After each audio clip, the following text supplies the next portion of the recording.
Hello YouTube, welcome back to the channel. I hope everyone's doing well. Before we get started, just a reminder, I stream as well, and here are the platforms I stream to, and here's my schedule. If you can, come out and watch the stream. Also, if you like this video, give it a thumbs up, and also follow and subscribe. Today I will be reviewing SpongeBob SquarePants Battle for Bikini Bottom Rehydrated.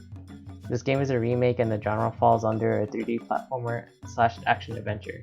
I actually never played the older versions of this game, and I actually found out there was a Game Boy Advance version that was a 2D platformer. SpongeBob was an amazing show that I loved to watch as a kid and I still occasionally watch it today. So let's see if the game holds up as much as the show. When you first start up the story mode, the game starts off as an episode / movie. Plankton's trying to obviously find a way to steal a Krabby Patty and mistakenly made his robot minions to disobey him. Plankton tricks SpongeBob to help him to clean up his mess by collecting golden spatulas to be able to go back into the chum bucket. After your opening scene, you start to explore Bikini Bottom and get to see the notable places in SpongeBob, which I enjoy the most. Each place acts as a scene and where you complete a mission and explore to collect more golden spatulas. You end up trying to help the other notable characters such as Squidward, Mrs. Puff, and Mr. Krabs. Overall, the story was simple but has the SpongeBob charm of doing ridiculous tasks to help the SpongeBob crew. Sometimes you're unsure why this is related to the story or why you're doing something, but I guess if you look at SpongeBob, it was never a storyline type of show. This is probably where it struggles in the game, but SpongeBob charm is all over the place. Throughout the game's story mode, you are able to play as Patrick, Sandy, and obviously SpongeBob. I enjoy these three characters because each had their own specials. Out of the three characters, I enjoy Sandy's moveset the most due to her able to hover jump, and she also has Texas antics, which I'm from Texas as well. But she probably has the least gameplay, which is kind of sad to say. But SpongeBob obviously you'll play the most, and Patrick is the second most played character throughout the story. I wish they would have thrown some Doodle Bob because that was my personal favorite episode. But still seeing these characters, I just wish they had add special levels to use Mr. Krabs and Squidward and Gary.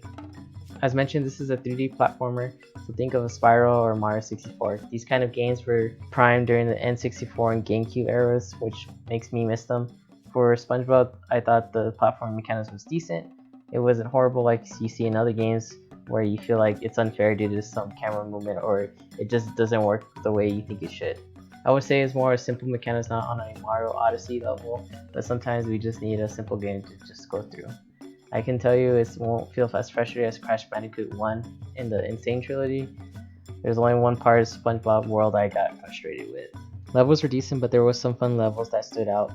I think SpongeBob's charm on the levels and world were stronger than the difficulty and platforming creativity of the levels. SpongeBob has some good mechanics, but they didn't use it to its full potential on the level design. There was only just a few sparks of pretty good levels. There are 3 worlds that I really personally liked, and one of the 3 actually tested my platforming skills. I would say there's a lack of boss fights, but there was some unexpected choices. I enjoyed 3 out of 6 boss fights, and since this is a remake, I will list them, and if you don't want any spoilers, then look away now, and here's my list.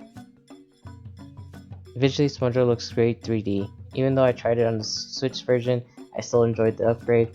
When I did look at the comparisons at the old SpongeBob, I think the main thing they missed was the body language or some facial expressions that were probably truer to the show. But overall, SpongeBob charm was there. The levels reflect the charm and fun to see all the famous locations of SpongeBob. I enjoy seeing SpongeBob 3D's perspective, but at the same time, not all the visuals popped out as much as other parts of the game, but it's still a good scratch for my itch for SpongeBob. Besides the theme songs and memorable songs from the show, the songs specific to this game were not all that memorable. As for the characters' voices, some were original actors, and that's what I really enjoyed. And some of the other characters that did not have the original actors, which they stuck out, but didn't take much away from the overall story of the game or from the cutscenes. As for game modes, you have a story mode and a multiplayer mode. The multiplayer mode has a couch, LAN, and online mode. I will get to the multiplayer aspect later. As for the story, this game does not take long to beat, probably 9 hours, which is good for a $30 game. I think you will get your money's worth if you look at something below $60. I would expect the game to be on sale, so maybe you can wait for that. After the story, there is not much incentive to go back to the game unless you want to get all of the collectibles. Those collectibles are a little more challenging to your platforming skills. If you want to be a completionist, that is there for you. Sometimes, if the game is good, I will go ahead and collect everything, but as for SpongeBob, I'll skip it. Let's discuss the online mode. I think it's almost a waste of space, to be honest, but I think it is welcome to a $30 game. It is basically you and someone else that will just destroyed hordes of robots and that's it. Not much to it, and the music is really lackluster. I was falling asleep playing an online game, but I think it's just a nice bonus that did nothing for me. But I can see someone just wants to drain some time and play, and they will enjoy this. This is a part of the game which you get to play as other characters, which I wish was part of the story mode. I will not deduct points or add any bonus points because of this mode, just leave it as is just because it wasn't the center of attention and the game didn't really benefit from it. So how fun was SpongeBob? I enjoyed it probably due to my bias, but I enjoyed the charm and simple levels. It was my relaxing game and it was fun saving Bikini Bottom. If you are looking for a simple 3D platforming game and just enjoy the SpongeBob atmosphere, then you will like it. If you're looking for a challenge or you hated SpongeBob when you were smaller, or even now, then definitely don't get it. It has a lot of SpongeBob in it.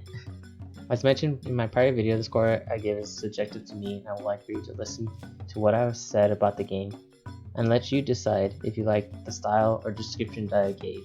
For my overall impression, as you can see, I give SpongeBob SquarePants Battle for Bikini Bottom Rehydrated an average rating, so I believe it falls between a 2 and 3.5 out of the 8-point system.